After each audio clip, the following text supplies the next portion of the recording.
Hi everyone, this is Tyler Constable with Avantra, and welcome to our customers training video. In this, we're going to learn about the importance of customers and how they're used throughout all of Avantra. Look forward to seeing you again on another Avantra training video. To begin, to go to the Customers Administration, we select the Administration menu and Customers. You'll see here we already have a list of customers that are provided.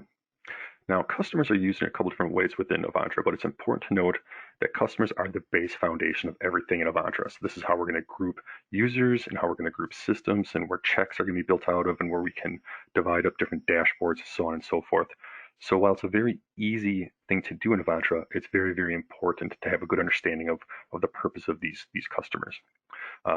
So for a managed service provider, obviously this could be used to allow different levels of access for a customer to actually log on to Avantra and have different levels of access and only see their own system, so it's multi-tenant, or to provide different employees access to different customers. It can also be used at an enterprise for if you have subsidiaries where you don't want specific subsidiaries seeing subsidiaries of systems of other subsidiaries, or maybe just different ways of grouping systems. So there's a couple different ways you can use this even at an enterprise level.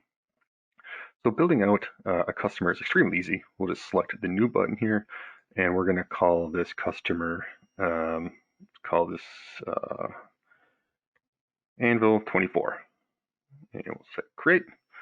And in here, you'll see that there's first some customer settings. So this is just more for documentation purposes. You'll see a ServiceNow customer ID that gets into some advanced ServiceNow features, which we'll talk about in a later session. But in here, you can actually see the system inventory. So here are the SAP systems, servers, any standalone databases, business services, business objects, and any cloud services as well. We'll get into those system types at a later session as well.